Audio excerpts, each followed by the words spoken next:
Hello everyone, welcome to my YouTube channel universe is unique. आप सभी का मेरे YouTube चैनल पर बहुत बहुत स्वागत है। आज है थर्सडे सितंबर 7, 2023। इंग्लिश वोकेबलरी सीरीज़ में word of the day is evidence. Evidence EVIDENCE। Evidence का मीनिंग होता है सबूत। The facts, science etcetera that make you believe that something is true. यानी कि कोई फैक्ट है या कोई साइन है, चिन्ह है, जिनसे कि हमें ये क्लियरली पता चल रहा है, हमें विश्वास हो रहा है कि समथिंग इज़ ट्रू, यानी कि कुछ जो बात है वो सत्य है, सच है। सबूत, साक्ष्य और गवाही, ये इसके हिंदी मीनिंग शब्द हैं।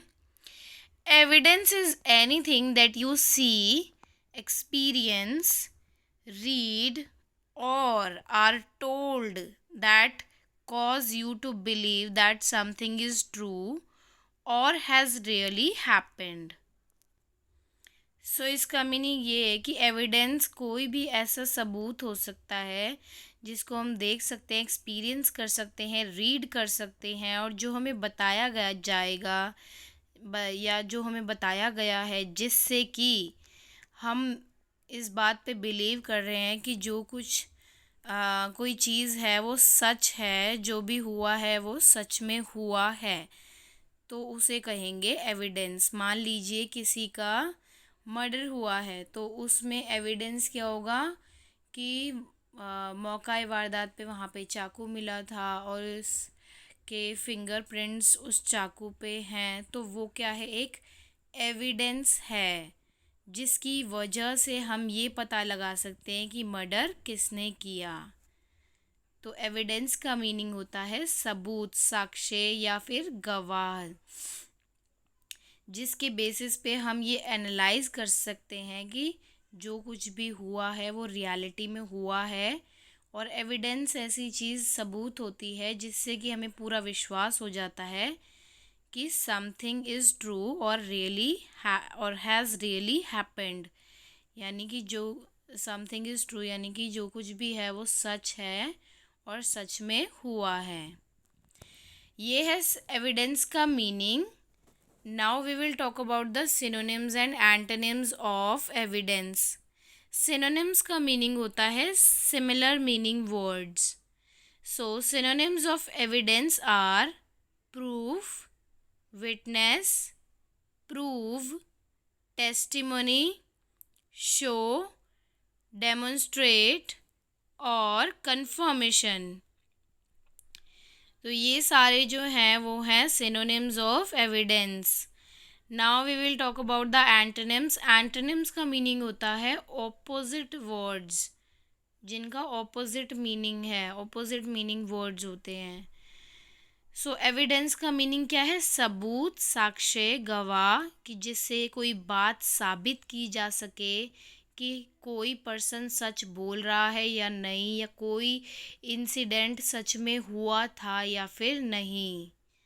सो antonyms of evidence are disproof, disprove, guess, conceal और रिफ्यूट। तो ये सारे जो हैं सिनोनिम्स और एंटोनिम्स हैं एविडेंस के। सो हमने अभी देखा एविडेंस का मीनिंग, जिसका मतलब होता है कोई ऐसी चीज़, कोई ऐसा साक्ष्य, कोई ऐसा सबूत जिससे कि हमको ये विश्वास हो जाए कि सच में कुछ हुआ था और जो भी हुआ था वो सच में है, जिससे कि हमें पूरा विश्वास हो जाए कि something has really happened.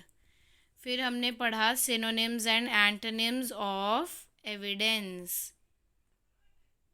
Now we will talk about the example sentences so that we can clearly understand the meaning of evidence and how to use it in a sentence.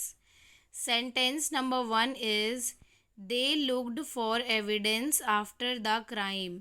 यानी कि जब क्राइम हो गया उसके बाद उन्होंने देखा कि यहाँ पर कोई सबूत है या नहीं, कि जिससे कि पता लगाया जा सके क्राइम किसने किया है, क्यों किया है, कैसे हुआ है। मान लीजिए किसी का मर्डर हुआ है, उसके बाद इन्वेस्टिगेशन टीम पहुंची है और उन्हें वहाँ पे गन मिलती है या चाकू मिलता है और उससे गन फायर हुई है या चाकू में ब्लड लगा हुआ है, तो वो क्लियरली डिनोट करता है कि जो मर्डर है वो उसी से हुआ है, जो क्राइम हुआ है वो उसी से हुआ है, तो वो कहलाएंगे उस टाइम पे evidence. Second sentence is a new witness offered additional evidence in the case. इस सेंटेंस का मीनिंग है कि एक नए गवाह ने एक और सबूत पेश किया केस से रिलेटेड। यानी कि मान लीजिए कोई केस चल रहा है कोर्ट में और एक और नया गवाह आता है, न्यू विटनेस, जो कि ऑफर करता है एडिशनल एविडेंस, यानी कि और भी सबूत कोई होता है उसके पास जो वो पेश करता है regarding the case. Third sentence is can you show me any evidence for your statement. यानी कि ये क्वेश्चन की है, क्वेश्चनेबल सेंटेंस है।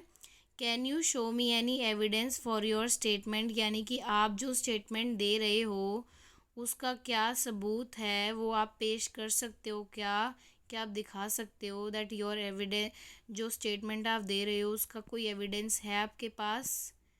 तो ये हैं तीनों sentences.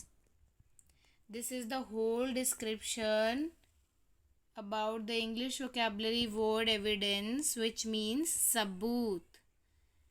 These are the synonyms, these are the antonyms and examples. Daily English vocabulary सीखने के लिए मेरे YouTube channel universe is unique को प्लीज़ सब्सक्राइब करें और साथ ही बेल आइकन को भी प्रेस कर दें ताकि आपको आने वाली वीडियो के नोटिफिकेशंस मिलते रहें, सो दैट आप डेली के डेली इंग्लिश वोकेबलरी सीख पाएँ। इससे आपकी वोकेबलरी एनहांस होगी while it is about speaking और writing, because in today's world English is very important to learn.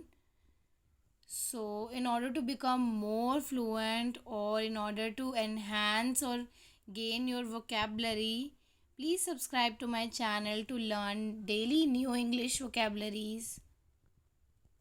Thank you so much for watching. See you tomorrow with another video on English vocabulary word.